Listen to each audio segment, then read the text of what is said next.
Tonight at 6, New Year, same problem. KENS 5 uncovers security flaws at a San Antonio high school again. But first, our top story.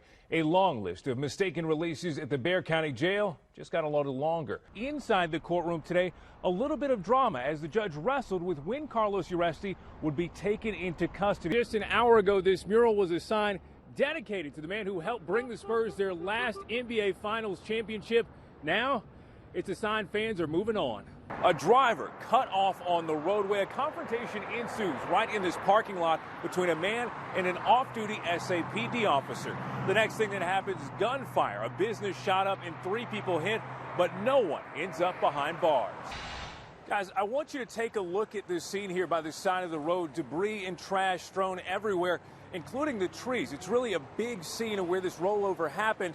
It's a new strain of virus that's killed 25 people so far, and now there's a possible case of coronavirus here in Texas. She was visiting Dallas with her mom when the unthinkable happened. A 9-year-old caught in the middle of road rage gunfire. Developing tonight, the Texas Alcoholic Beverage Commission now investigating this weekend's deadly shooting at the Ventura nightclub. Good evening, I'm Aaron Wright. A San Antonio mother is demanding answers tonight. She says her son suffered a concussion after being thrown on the ground by school police. Eyewitness News reporter Addie Guajardo spoke with the San Antonio Independent School District, who says there is more to the story. Police in North Texas shoot and kill a man who went on a rampage with a meat cleaver and a frying pan. KENS 5 eyewitness sent us this video of the incident on Sunday, and as Jaleesa Irizarry explains, it is a dangerous ride that can quickly lead to trouble. Tonight at 10, we're practicing what we're preaching. I'll be bringing you the headlines, but tonight, from inside my home, we'll show you why we're taking social distancing seriously, all in an effort to keep all of us safe. See you at 10. Yeah, Deb, that's exactly right. These masks are like so many other things. They're only as effective as the materials you make them with. The San Antonio Food Bank prepared for 6,000 families. 4,000 more showed up today. Late April to mid-May, that's when they're projecting we'll hit our peak here in Bexar County. The city unveiling a new website. Have you noticed prices going up in our area for stuff like eggs or even your favorite milk? Well, the government is asking for your help to crack down on price gouging so we all get what we need.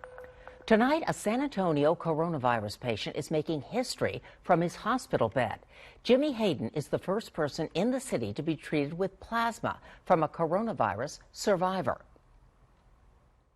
It's a very emotional journey that nobody wants to have to go on, especially when they can't be with their loved ones. Tonight, we're hearing from his wife, who's grateful for this treatment. Let's bring in my co-anchor, Aaron Wright.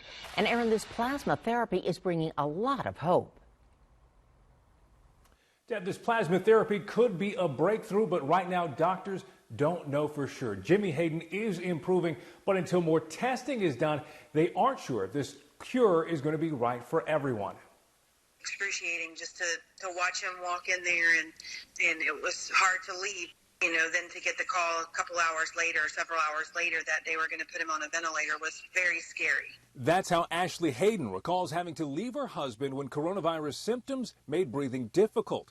That was back on April 2nd. Now she says he's doing much better. He's able to talk. He's actually, today he was able to eat solid foods. So these are all great things, and he's taking great strides, and I can tell each time that I talk to him, he's getting stronger. Jimmy Hayden is under the care of Methodist Stone Oak pulmonologist Dr. Pedro Lucero. After we gave the plasma, we did see a dramatic improvement in some of the markers for him that show inflammation. But it's difficult to discern whether or not it was a plasma or was he actually getting better. Coronavirus currently has no treatment, but blood plasma with antibodies from recovered patients could provide passive immunity to certain patients fighting the disease. Hayden received plasma from a San Antonio man who had recovered. Dr. Lucero is optimistic, but says more testing is needed before this type of treatment can be approved for every coronavirus patient. I do hope it becomes an option because we have a donor pool of patients out there who potentially could donate. You know, this is a pretty good indicator that it's going to work for many people now.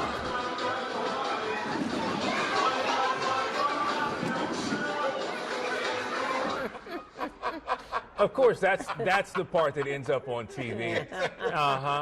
This is how I got to start my day. I had the privilege of being principal for a day at SAISD's Young Women's Leadership Academy Primary. Two very smart young ladies helped show me around the school, showing me different classes, activity rooms, and introducing me to faculty members. And I got to say, this was absolutely awesome. The smartest kids. That's so cool. Great That teachers. is wonderful. What a good sport you are, too. Right in there Yeah. dancing with all of them.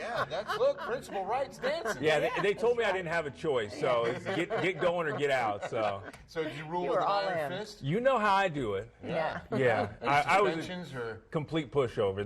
They ran all over me. detentions, everything? None. Nothing. And no homework either. Nice, Yeah. nice. Homework-free Fridays. They want you back tomorrow. Yeah.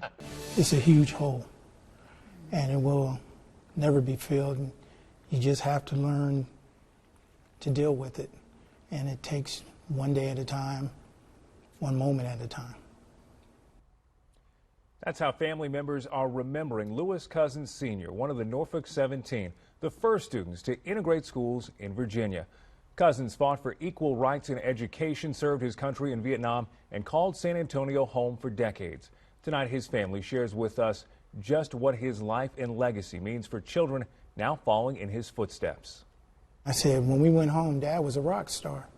And it was good to see that because, you know, all this time, Dad has kept it kind of under wraps and didn't really want to talk about it. But when we went home then, it really catapulted him to the forefront. Lewis Cousins Jr. didn't always know just how big a deal his father was. Lewis Cousins Sr. was one of 17 black students admitted to all-white schools in February of 1959. The decision came after the Supreme Court ruled in the landmark Brown versus Board of Education, saying separate was not equal when it came to education in America. The group at the forefront of integration in Virginia became known as the Norfolk 17. His mom walked him, I think, all the way to the doors. And then from there, that's where he was called every name in the book to, I guess, all the way to his first classroom. And I think he was nervous, he was scared, didn't know what to expect, but like my mom said, he knew he had to do this. At just 15 years old, Cousins was sent to Maury High School where he faced threats, violence, and racism alone. His wife, Dolores, is still in awe of what he endured. Whole school of nobody but himself. So he did have some rough times, but he was determined. He's always been determined. When you say, I can't, he said, I will, and he did.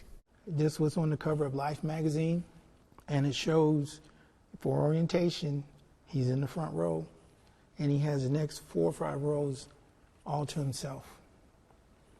And this picture here, to me, speaks the strongest because regardless of what he went through, regardless of what was happening around him, he persevered. Lewis and Dolores would marry in 1963. Cousins joined the Air Force and served in Vietnam as a combat medic. After Vietnam, the family settled in San Antonio, but Cousins wasn't done pursuing his education. He earned a bachelor's degree from St. Mary's University. Looking back on it, he would always say, boy, was that really me? But it was him. He did it all. January 17th, Cousins died. He was later buried with honors at Fort Sam Houston. For his family, the sacrifice, the lessons, and his hard work will stay with them forever. Get the education, get the degree. They can't take it from you, no matter what. He said, because everything you start, you must be able to complete.